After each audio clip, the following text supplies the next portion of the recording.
आखिर ये पितरदोष क्या है?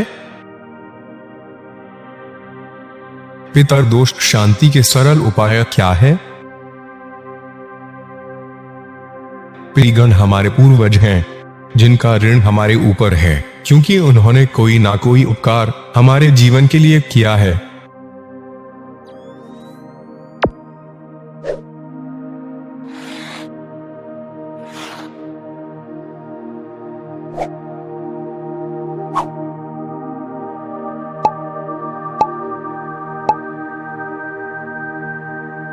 हमारे ये ही पूर्वज सूक्ष्म व्यापक शरीर से जब अपने परिवार को देखते हैं और महसूस करते हैं कि हमारे परिवार के लोग ना तो हमारे प्रति श्रद्धा रखते हैं और ना ही इन्हें हमसे कोई प्यार या स्नेह है, और ना ही किसी भी अवसर पर ये हमको याद करते हैं, ना ही अपने ऋण चुकाने का प्रयास ही करते हैं, तो ये आत्माएं दुखी होकर अपने वंशजों को श्राप दे देती हैं, जिसे पितरदोष कहा जाता है।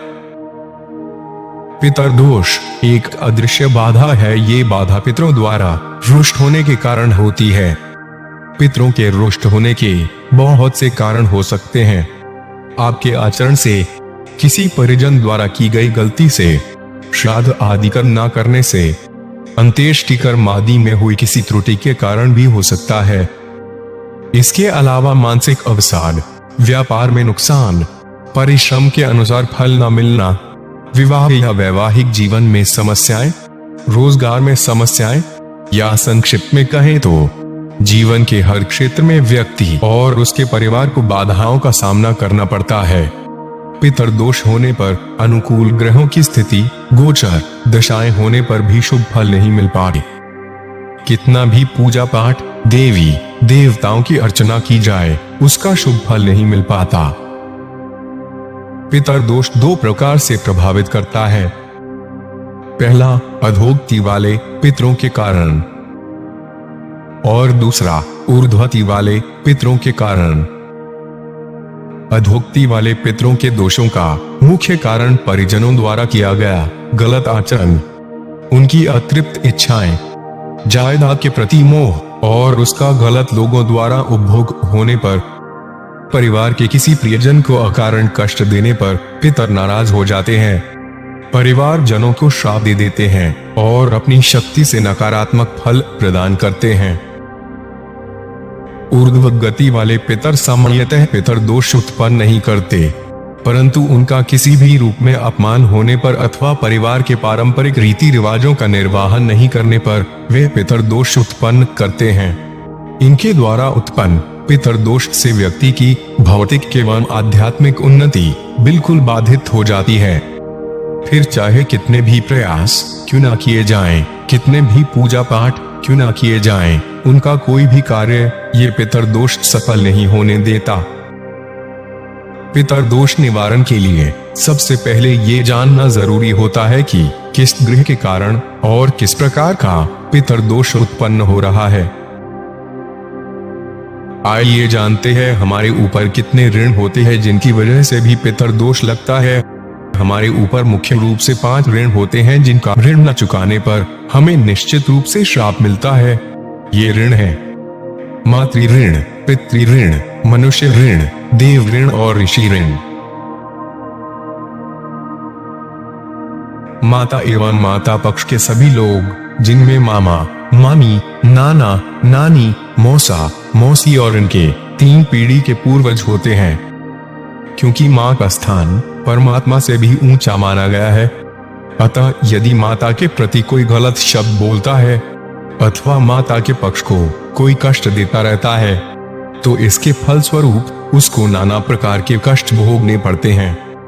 इतना ही नहीं, इसके बाद भी कलह और कष्टों का दौर भी परिवार में पीढ़ी दर पीढ़ी चलता ही रहता है। पिता पक्ष के लोगों जैसे बाबा, ताऊ, चाचा, दादा, दादी और इनके पूर्व की 3 पीढ़ी का श्राप हमारे जीवन को प्रभावित करता है।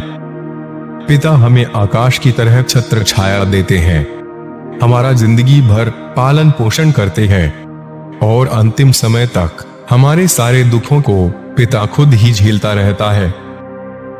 पर आज के इस भौतिक युग में पिता का सम्मान क्या नई पीढ़ी कर रही है? पितृभक्ति करना मनुष्य का धर्म है। इस धर्म का पालन ना करने पर उनका श्राप नई पीढ़ी को झेलना ही पड़ता है। इसमें घर में आर्थिक अभाव, दरिद्रता, संतानहीनता, संतान को विभिन्न प्रकार के कष्ट आना या संतान के अपंग रह जाने से जीवन भर कष्ट की प्राप्ति आदि होती है। माता पिता प्रथम देवता हैं, जिसके कारण भगवान गणेश महान बने। इसके बाद हमारे इष्ट भगवान शंकर जी, दुर्गा मां, भगवान विष्णु आदि आते हैं, जिनको हमारा कुल मानता आ रहा है। हमारे पूर्वज भी अपने अपने कुल देवताओं को मानते थे, लेकिन नई पीढ़ी ने बिल्कुल छोड़ दिया है। इसी कारण भगवान कुल देवी, कुल देवता उन्हें नाना प्रकार के कष्ट, श्राप देकर उन्हें अपनी उपस्थिति का आभास कराते हैं। जिस ऋषि के गोत्र में पैदा हुए वंश वृद्धि की, उन ऋषियों का नाम अपने नाम के साथ जोड़ने में नई पीढ़ी कतराती है। उनके ऋषि तर्पण आदि नहीं करती है। इस कारण उनके घरों में कोई मांगलिक कार्य नहीं होते हैं। इसलिए उनका श्राप पीढ़ी दर पीढ़ी प्राप्त होता रहता है।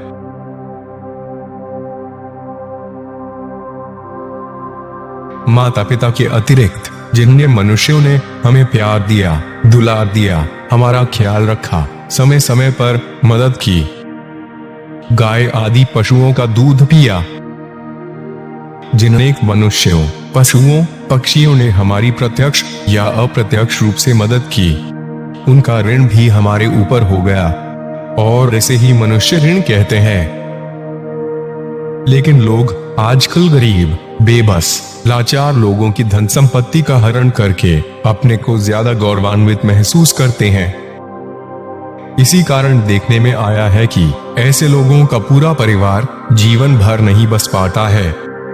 वंशहीनता, संतानों का गलत संगति में पड़ जाना, परिवार के सदस्यों का आपस में सामंजस्य न बन पाना, परिवार के किसी सदस्य का किसी असाध्य रोग से ग्रस्त रहना इत्यादि दोष उस परिवार में उत्पन्न हो जाते हैं। ऐसे परिवार को पितृदोषयुक्त या शापित परिवार कहा जाता है। रामायण में श्रवण कुमार के माता पिता के श्राप के कारण राजा दशरथ के परिवार को हमेशा कष्ट झेलना पड़ा। ये जग जाहिर है। इसलिए परिवार की सर्वोन्नति के लिए पितृदोषों का निवारण करना बहुत आवश्यक है।